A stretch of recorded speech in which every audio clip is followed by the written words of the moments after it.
Hello guys, welcome to United's Glory Station. Harry Hercules Maguire, is he worth the amounts we shelled out for him last summer?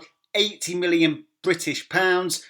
The captain of Manchester United, jailbait, Greece conqueror. Has he improved Manchester United's defence? We'll talk about that in this video.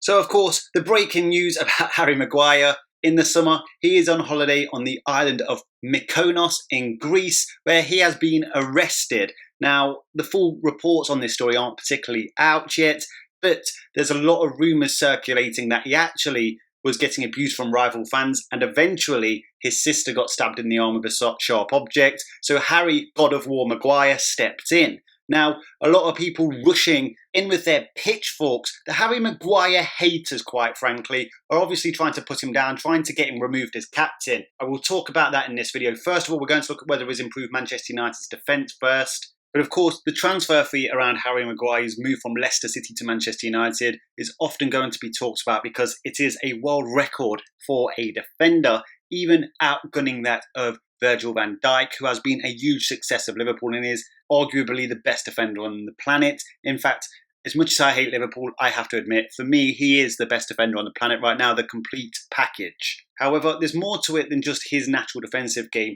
and I would like to point out that even he makes mistakes. Anyway, of course, Harry Maguire coming at a larger transfer fee, you expect him to come in and do an even better job than Virgil van Dijk. That's what one-dimensional thinking will ultimately get you. But of course, there's a lot going on Harry Maguire's fee. Manchester United always get overcharged on players. Harry Maguire is English. There's an English tax. Everything was knocking his price up. Leicester don't need to sell. They've got rich owners. They are a successful Premier League club. You know, we weren't buying from somebody desperate to get rid of Harry Maguire. But the fact remains is, Harry Maguire was not worth £80 million. We all knew this last year, but we also knew that we needed to get a new centre-back. We needed somebody with leadership qualities, as well as aerial prowess in the centre of that defence. After all, coming off the 18-19 season, we had the worst defensive record in the top 9 sides of the Premier League. However, this season, coming off the 2019-2020 season, we have the third best defensive record in the Premier League. We also ended the season with the most clean sheets in Europe. Out of any of the big clubs in Europe, we had the most clean sheets, only conceding one more goal than possession-obsessed Man City. Now, don't get me wrong, we know they have a bad defence, but they have the ball pretty much 80% of the time. We've only conceded 3 more goals than Liverpool, the champions, who ended the season on 99 points, who were dominant throughout the entire season. We've only conceded 3 more goals than them. That isn't miles off defensively. Of course, offensively is where we need to catch these teams up. And in the Premier League alone, we shipped 18 less goals than last season. Now, you may point to the fact that we conceded 8 goals less the year before under Jose Mourinho, where we came second. But of course, we were a park the bus team. We were a defensive team that season where we looked to keep a clean sheet. We were literally parking the bus in 60-70% of those games. We are an offensive team. Now, don't get me wrong, Ollie does still like us to play on the counter-attack, but ultimately we are looking to score more goals. We do take far more risks. Now, is this all a coincidence? No, it's not. Harry Maguire has come in and improved our defence enormously. Does he have holes in his game? Yes, he does. He lacks pace. Lindelof, not being particularly the fastest and most explosive player, does seem like an unreliable partnership, and we've even seen those weaknesses at times.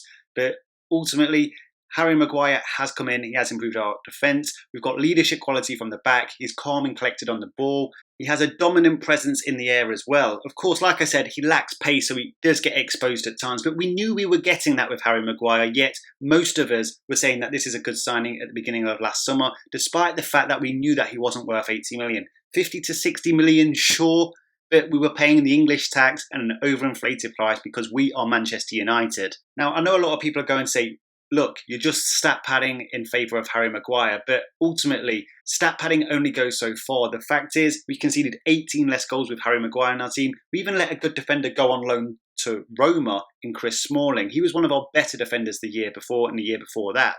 In fact, I would even say Chris Smalling would complement Harry Maguire more than even Victor Lindelof would. Of course, it wasn't just Harry Maguire we brought in defence, we brought in Aaron Wan-Bissaka. And whilst Aaron Wan-Bissaka is absolutely stellar in one-on-one situations, his positioning does leave a lot to be desired and his concentration levels aren't always there. But he has had a good season. He tailed off after Project Restart, but he's only 22 years old. He's got a lot of development in him. Harry Maguire is 27 years old. He still has a few years left. He also hasn't long turned 27, coming up to 28. I would say 28 to 32 are the prime years for a centre half.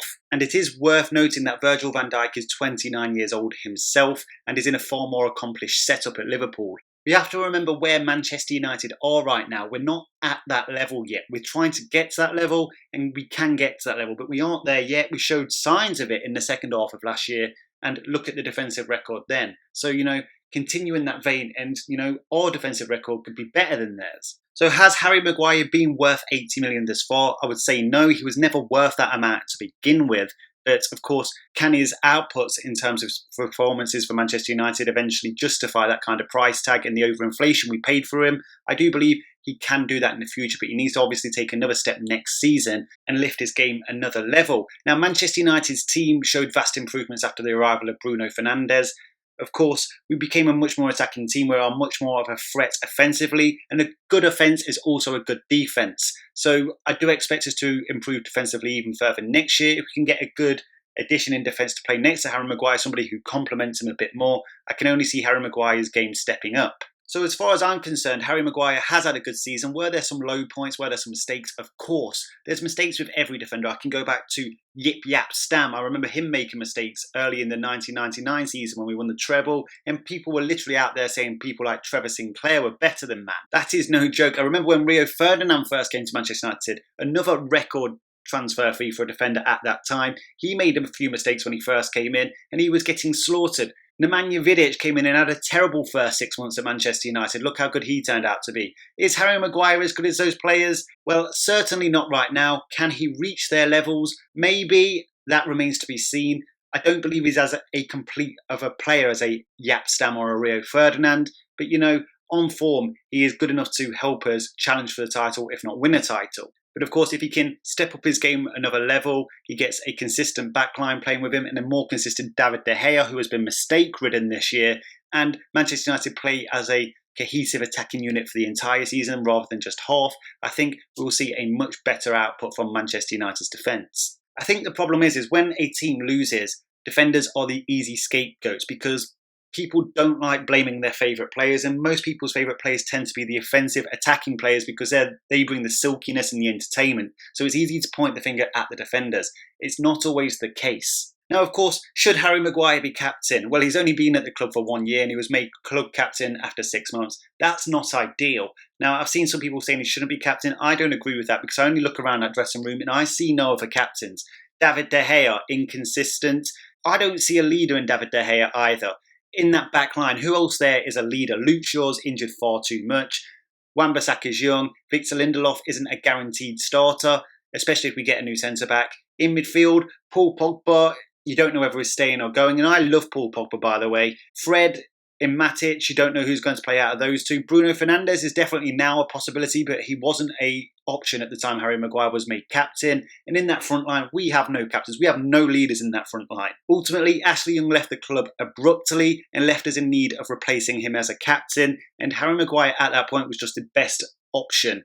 Was it ideal? Of course not. But ultimately, he was a good captain at Leicester. He's an England international. And defenders generally make better captains, at least historically. Should he be stripped for what's happened in Greece? Well, I think we should hear the full story first. But even then, look at some of the captains we've had in the past. Great captains who don't do ideal stuff in real life. The Roy Keanes, the Ryan Giggses, the Eric Cantonars.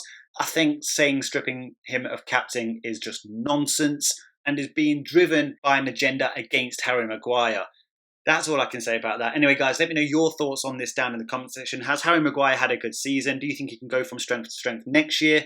And if you can bring in another centre-half to play next to him that would complement him more than, say, Victor Lindelof or a Chris Smalling, who would it be and how much for? I'm looking forward to your responses. Make sure you do subscribe to the channel. Lots of Manchester United content coming. Smash that like button if you think Harry Maguire should be Manchester United's captain. Until next time, talk soon.